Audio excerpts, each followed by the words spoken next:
Brigadier General Taaddasaa Birruu. Jeneraal Taaddasaan Birruu godina Shawaa Kaabaa aanaa Hidhaabuu Abooteetti ganda Siree Murusee jedhamutti abbaa isaa obbo Birruu kennee fi haadha isaa aadde Boontuu Waaqjiraarraa bara 1914 dhalate. Bifti isaa magaala ifaa yoo ta'u nama dheeraa fi dhaabbata qajeelaa qabu ture. Jeneraal Taaddasaan nama tasgabbaa'aa haa ta'u malee dandeettii dubbatee nama amansiisuu adda ta'e qaba ture. Walqixxummaa namootaatti waan amanuuf namoota sadarkaan isaa gadis ta'ee isaa ol jiran haaluma tokkoon ilaala ture. Jeneraal Taaddasaan ilma qonnaan bulaa yoo ta'u osoma barnoota isaa barachaa jiru bara 1928 mootummaan abbaa irree Xaaliyaanii biyya keenya weerare.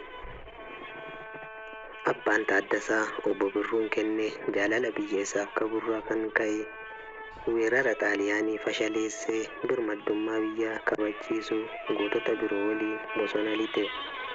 Loltuu cimaa kan ture obbo Birruun erga loltoota diinaatiin yeroo dheeraa wal waraanaa ture booda aara gaazii summaawaa loltoota Xaaliyaaniitiin dhuka'een gubachuun wareegame. Haati Taaddasaas osoma gadda ulfaataa du'a abbaa warraa ishii keessa jirtu ishiinis yeroo gabaabaa booda du'aan boqotte.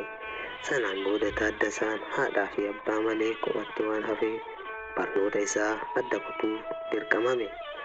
Yeroo san Taaddasaan umrii ijoollummaa keessa kan ture ta'us loltoota Xaaliyaanii of tuulummaan Itoophiyaa weeraruun du'a abbaa fi haadha isaaf sababa ta'an waraanee haloo baafachuuf ijoollummaan iddoo abbaa isaa bu'ee bosona seene. Yeroo san obboleessi abbaa isaa Baalaan Baraas Beekaa kan jedhamu Xaaliyaaniidhaan lolaa waan tureef Taaddasaan namoota naannoo isaa amansiisuun fudhatee wasiila isaatti makamee waraana eegale. Haa ta'u malee lolarratti booji'amee gara Moqodishootti geeffamee hidhaan umrii guutuu itti murtaa'e iddoo Daniinaa jedhamutti hidhame. Mana hidhichaa keessattis dhakaa falaxuu dabalatee hojiiwwan daran ulfaataa ta'an hojjechuun miidhaawwan birootiinis osoma dararamaa jiru Xaaliyaaniin waan mo'ameef mooticha Haile Sillaasee iddoo qabatee ture biyyatti deebi'e. Moqodishoonis to'annoo loltoota Ingilizii jala waan oolteef Taaddasaan mana hidhaatii hiikame. Hoogganaan loltoota Ingilizii tokko dhaabbataa fi dandeettii Taaddasaa hubachuun akka inni loltummaa idilee akka qacaramu waan affeereef gara Mombaasaa Keeniyaa deemuun loltummaa leenji'e. Erga leenjii xumuree kutaalee waraana Itoophiyaa adda addaa keessatti tajaajiluun guddina sadarkaa hedduu argateera. Bara 1934 gara mana barnoota waraanaa hoolotaa gannaatti seenee barnoota saayinsii waraanaa barate. Erga barnoota isaa sadarkaa olaanaan xumuree booda bara 1937 manuma barnootaa kanatti leenjisaa ta'ee ramadamuun tajaajilaa ture. Yeroo san humna poolisii cimaa ijaaruun barbaachisaa ta'e waan argameef ajaja Haile Sillaaseetiin gara hoomaa poolisiitti makamee humna poolisii darbatamaa jedhamu leenjisee gurmeessuun hoogganaa ture. Jeneraal Taaddasaan bara 1956 eegalee hanga onkololeessa 1959 mootummaa Haile Sillaaseetiin hidhamee ajajaa olaanaa waraana biyyattii ture. Taaddasaan bara 1955 muudama jeneraalummaa kan argate yoo ta'u cimina hojii isaatiin agarsiiseen badhaasa hedduu argateera.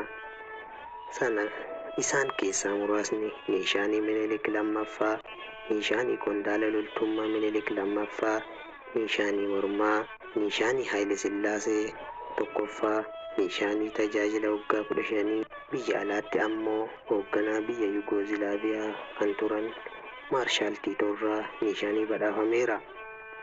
Kanatti aansuun Jeneraal Taaddasaan akkamitti qabsoo Oromootti akka makame waliin ilaalla.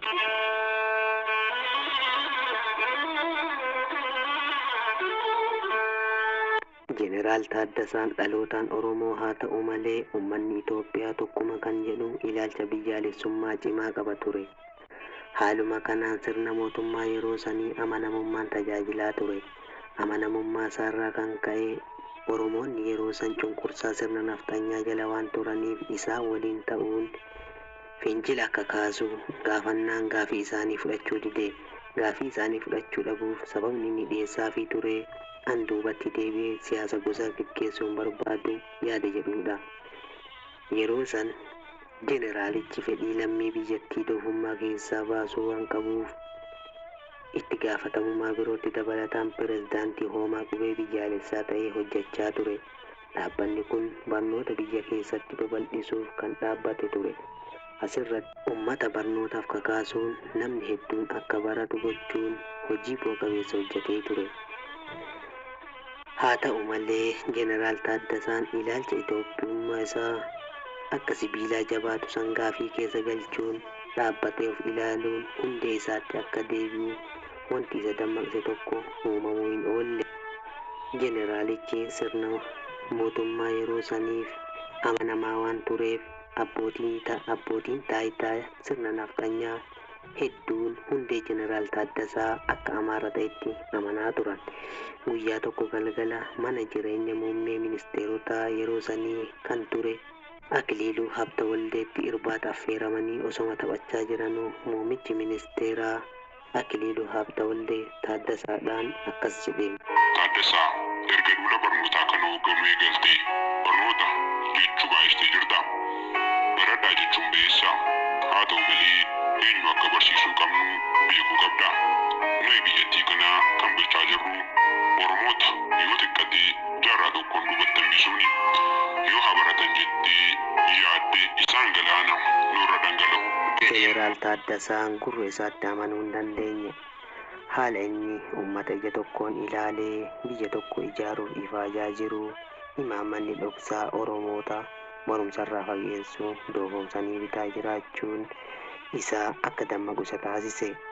Kan duraan Oromoota waliin akka socho'u kadhatamee didee kadhatee itti makame ergasii sirna gita bittaa nafxanyaa irratti hadheeffatee qabsaa'u.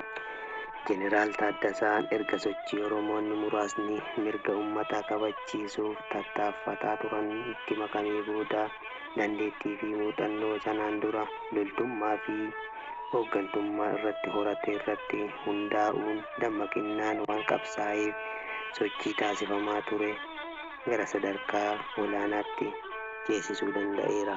Irratti horaterraa ka'uun matuma isaatiin namoota isa waliin jiran qindeessuun mooticha Haayile Sillaasee ajjeesuuf yaalii godhee ture. Haa ta'u malee lootee galtuu yookaan basaastuun isaan fakkaachuun icciitii isaanii keessatti hirmaatte tokko dursitee icciitii mootummaa waan kenniteef yaalichi fashalaa'eera. Innis to'annoo jala oolee duuti itti murtaa'e. Boodas mootichi Haayile Sillaaseen murtii du'aa gara hidhaa umrii guutuutti fooyyessee fi Hararitti akka hidhamu taasise. Sababa kufaatii mootummaa Haayile Sillaaseetiin hidhaadhaa hiikame. Mootummaan Dargis cunqursaa uummata Oromoo itti fufsiisuu waan socho'eef jeneraal Taaddasaan mirgi uummatichaa qawween qofa mirkanaa'uu danda'a amantii jedhu qabachuun bosona gale.